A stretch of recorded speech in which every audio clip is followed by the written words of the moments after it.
जय हिंद साथियों, जैसा कि आज 1 मई 2025 है तो आज मज़दूर दिवस भी है और इस वक्त हमारे साथ 100 सैया हॉस्पिटल के CMS डॉक्टर सुरजीत सिंह जी बैठे हैं और ये सर्जन भी हैं। सर, जिस तरीके से हेटवे का मौसम चल रहा है, मौसम विभाग ने कहा कि ये लू का सीज़न चल रहा है, तो इस लू के सीज़न में 100 सैया हॉस्पिटल में आम जनमानस के लिए किस तरीके के इंतज़ामात हैं? हमारे यहाँ 100 सैया चिकित्सालय में हम लोगों ने एक लू का वार्ड जो है वो बनाया हुआ है। उसमें बेड्स हमने लू के मरीज़ों के लिए आरक्षित किए हुए हैं और उसमें वार्ड में AC भी लगा हुआ है, जो कि इस तरह के मरीज़ों के लिए अत्यंत आवश्यक है। और हम लोगों ने इमरजेंसी में इसकी पर्याप्त व्यवस्था रखी हुई है।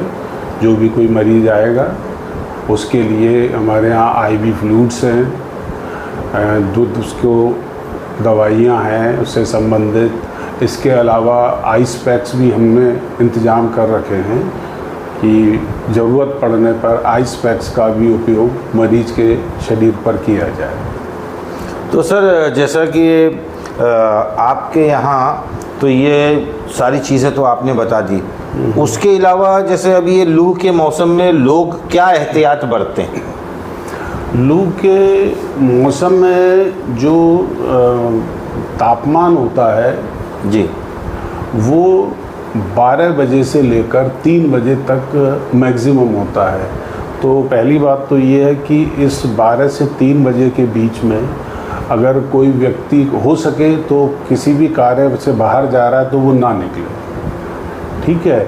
और अगर उसको निकलना ही है तो वो अपने साथ छाता, गमछा, ठीक है, वो अपना लेके चले। इसके अतिरिक्त पानी की बोतल या पानी की व्यवस्था करके चले और बीच बीच में उसको पानी प्यास ना होते हुए भी उसको पीना पड़ेगा, पीता रहे, जिससे शरीर में पानी की कमी ना हो पाए।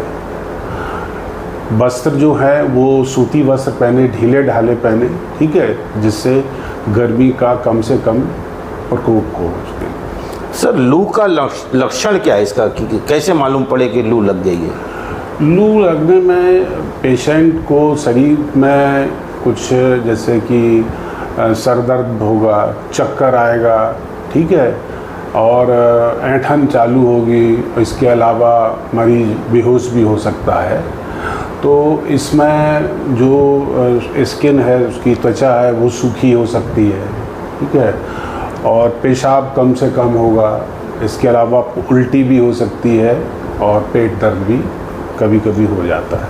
अच्छा सर, जैसा कि अभी बाज़ार में हमने देखा कि बहुत सारे जांच वाले हैं, पैथोलॉजी लैब वाले। मैंने अभी बीच में खुद जांच कराई थी जी। 3 जगह मैंने जांच कराई, तीनों जगह अलग अलग रिपोर्ट आई। ऐसा क्यों? ये निर्भर करता है कि जो पैथोलॉजी में जो मशीनें यूज़ की जा रही हैं, ठीक है, वो मशीनों की गुणवत्ता क्या है, उसका स्टैंडर्ड क्या है। इसके अतिरिक्त पैथोलॉजी में जांच करने वाले जो कर्मचारी हैं या डॉक्टर हैं प्रशिक्षित हैं नहीं हैं, इस पर भी निर्भर करता है। अच्छा सर, जिस तरीके से जैसे यहाँ की क्षेत्र की जनता, जैसे क्योंकि आज के इस दौर में शिक्षा और स्वास्थ्य पे बात करना कोई उसको इतनी अहमियत नहीं देता, लेकिन मेरी अपनी ये व्यक्तिगत सोच है कि इंसान जब स्वास्थ्य के ऊपर ध्यान देगा और स्वस्थ रहेगा तब वो शिक्षा पे भी ध्यान देगा, तब वो रोजगार पे भी ध्यान देगा, यानी हर चीज़ों पे ध्यान देगा। तो इंसान की ज़िंदगी में स्वास्थ्य इम्पोर्टेंट है कि नहीं है? बिल्कुल है। अगर हम स्वस्थ हैं तो सब कुछ ठीक ठाक है। अगर हम स्वस्थ ही नहीं तो हम कोई काम नहीं कर सकते, ना कहीं कुछ आना जाना हो सकता, ना शिक्षा हो, कुछ भी नहीं कर सकते हैं उसमें। तो स्वस्थ होना तो ज़रूरी ही है उसका। तो आप इस क्षेत्र की, लालगंज तहसील क्षेत्र की जनता को क्या मैसेज देना चाहेंगे? क्योंकि यहाँ की जनता ऐसी है कि कुछ झोला छाप डॉक्टरों ने ऐसा जाल बिछा के रखा है कि वो सरकारी अस्पताल में आने के लिए डरते हैं, लेकिन वहाँ जाकर पैसा भी देते हैं और अपना मर्ज भी सही इलाज नहीं करा पाते। कभी कभी ये मरीजों की अशिक्षा के कारण या कुछ दूसरे लोगों के बहकावे में आने से भी ये सब चीज़ें दिखाई देती हैं। लेकिन मेरा तो ये मानना है कि मरीजों को अपने स्वास्थ्य के लिए ऐसे डॉक्टर के पास जाना चाहिए जिसके पास डिग्री हो, हॉस्पिटल में सब सुविधाएं हों, ठीक है। और हमारे यहाँ है, जैसे हमारे जितने स्पेशलिस्ट हैं मेरे ख्याल से किसी भी नर्सिंग होम में कहीं होंगे नहीं जितने मेरे पास यहाँ पर डॉक्टर्स हैं, ठीक है। तो मैं तो ये चाहता हूँ कि जो हमारे यहाँ सुविधा है आप आइए, उसका लाभ उठाइए।